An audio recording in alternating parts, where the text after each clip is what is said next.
Live from downtown Detroit, home of WDIV and Click on Detroit, Local 4 News at 11 starts now.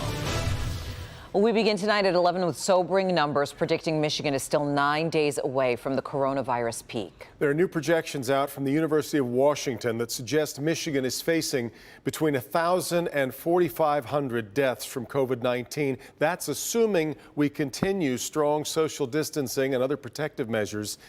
That's a long way from where we are. As of today, the state has 259 confirmed deaths. And the model numbers suggest Michigan's peak will come right around April 11th. And by the end of August, we're projected to have about 3,000 deaths. Tonight, President Trump with a harsh warning. This is going to be a rough 2-week period. As a nation, we face a difficult few weeks as we approach that really important day when we're going to see things get better all of a sudden. And it's going to be like a burst of light. With Detroit emerging as a real trouble spot, President Trump says help is on the way. Governor Whitmer says hundreds of ventilators arrived today from FEMA. And the Army Corps of Engineers has been hard at work inside the TCF Center downtown. And that's where Mara McDonald is standing by. Have they given us a word yet of when they think they'll be able to start being ready for patients? Devin, I think the hope is that it's going to be April 9th. Take a look behind me. You can see the Army Corps of Engineers has their emergency operations vehicle out here. They are hard at work inside.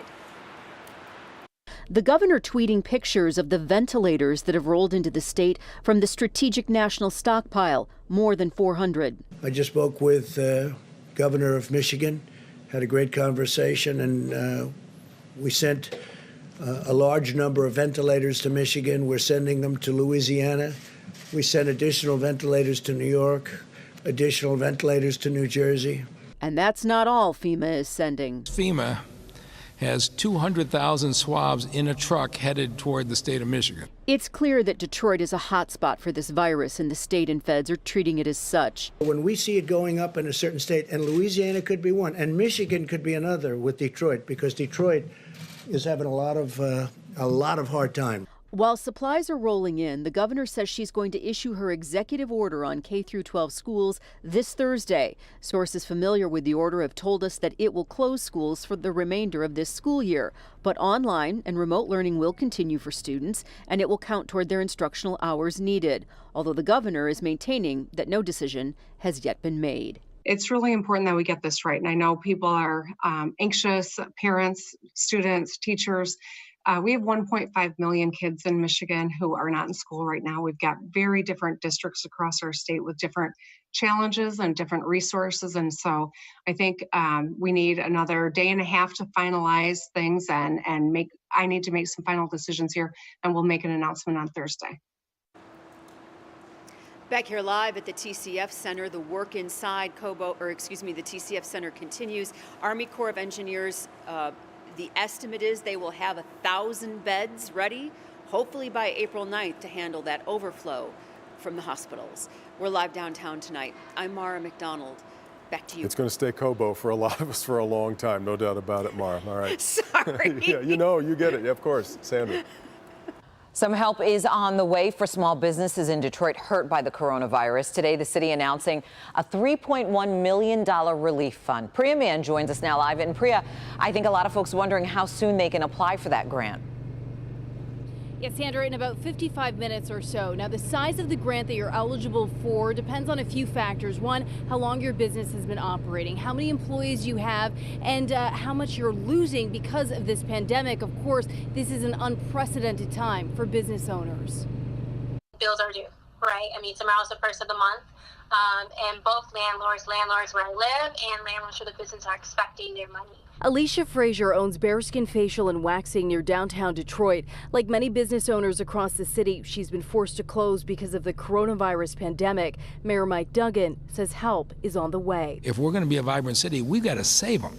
We've got to keep them going. A $3.1 million grant relief fund from the city of Detroit becomes available at 12 a.m. Wednesday. I have my alarm set for midnight tonight. I will definitely be applying. How much will it be? Who qualifies for how much? That's my concern. Small business owners with fewer than 50 workers and less than $1 million in average net income can qualify. We need it. I know I'm not the only business There's so many hundreds, thousands of us. Every business is being impacted by this right now, right? So every little thing that anyone can do to help is definitely appreciated. Will it be enough to cover the bills is my biggest concern. Ronald Coleman owns Motor City Barber Shop on the city's west side. Eligible business owners can get $2,500 to $10,000 to cover rent, mortgage, utilities, and payroll. I'm crushed about my employees. You know, I'm crushed about them. I'm crushed about myself as well. But I know that they have families to feed as well. Yeah, there certainly are a lot of people that are hurting right now. Those first payments could be processed as early as April 10th. Applications are available on the city website. Reporting live from Midtown, I'm Priya Mann, Local 4. All right, Priya. Tonight, Detroit Police Chief James Craig is at home. He is resting as he recovers from coronavirus. His department has more than 500 officers who are quarantined right now. Earlier, he told CNN his officers are aware of the challenges, but still want to be out on the street. Our folks want to be out there. They want to serve. They understand that they're going into the unknown. Many of those who are quarantined, they want to come back to work. And so really that's a testament to the kind of police officers we have. It sure is. Here in the city of Detroit. And so far, 76 members of the Detroit Police Department have tested positive for COVID-19. Of the 522 officers who are quarantined, 203 are in the process of getting ready to return to work. Ford is expected to announce it will soon be building respirators at the Flat Rock Assembly Plant. The automaker says it's partnering with 3M, GE Healthcare, and the UAW to manufacture medical equipment to help those who are on the front lines. The UAW posted on Facebook that they are looking for workers to cover 10-hour shifts, and work is expected to begin next week. Meanwhile, General Motors says it's now making face masks at the Warren Transmission Plant on Mound Road. GM hopes to deliver the first 20,000 of them on April 8th, so just a little more than a week away, and produce 1.5 million masks a month once everything is up and running. GM and the UAW are seeking more than 24 paid volunteers. You'll have to help me with what that means. Paid volunteers from local plants to staff the operation. Well, as we mentioned earlier, President Trump tonight warning Americans to expect conditions to worsen in the next 2 weeks. President calling American efforts to slow the spread of the coronavirus a matter of life and death. Susan McGinnis with the latest from Washington. President Trump tonight bracing the nation for what's to come. The warning coming on a day when the U.S. coronavirus death toll topped 3,700. And as the president's top medical advisors showed why they expect 100 to 240,000 Americans to die in coming weeks, even if Americans follow the current guidelines. We got to brace ourselves. In the next several days to a week or so, we're going to continue to see things go up.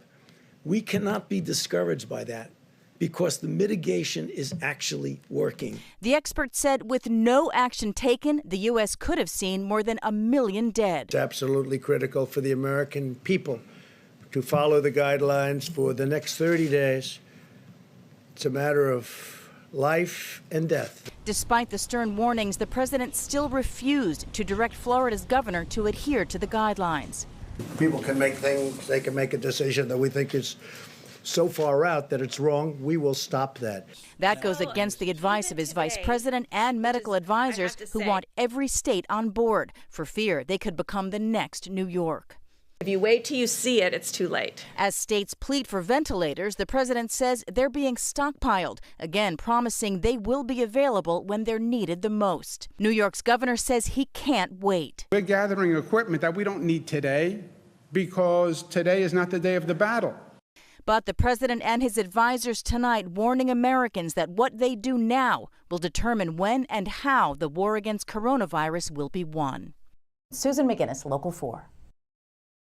All right, Susan, you know we are now less than an hour away from the start of April. Hard to believe, right? And Ben, we're hearing that the new month is going to start off with some showers. Go figure. Yeah, these things will not be gone by the time April kicks in about 50 minutes, but we are going to be seeing some improved temperatures by tomorrow afternoon. Let's go to 4 Live radar. Man, these things have been around with us now for about 24 hours plus, and they're just light nuisance showers. They're going to continue to stream through in the overnight, and then by the time we wake up tomorrow morning, these should be history. The clouds are still going to be with us in the morning, so that's going to keep those morning numbers pretty close to where we're at right now. We'll call it 38 walking out the door. Cloudy skies to start, and a little bit of sunshine. Will be up into the mid-40s by noon. That will beat the high temperature that some of us saw today, but the 50s are going to show up for a good majority of the area, and we will look at who gets that, plus the 60s and how long we're going to have to wait for them coming up in just a few minutes. Guys? All right, thank you, Ben. The IRS releases new information tonight about those stimulus checks. We'll have a look at what Americans can do to ensure they get their check as quickly as possible. Tim. A local fire department turns out to welcome one of its newest members. Coming up, we'll introduce you to 3-day-old Scott, the newest member to the Troy firefighting family. He's so cute, we can't wait. And the grandparents who can only admire through the storm door.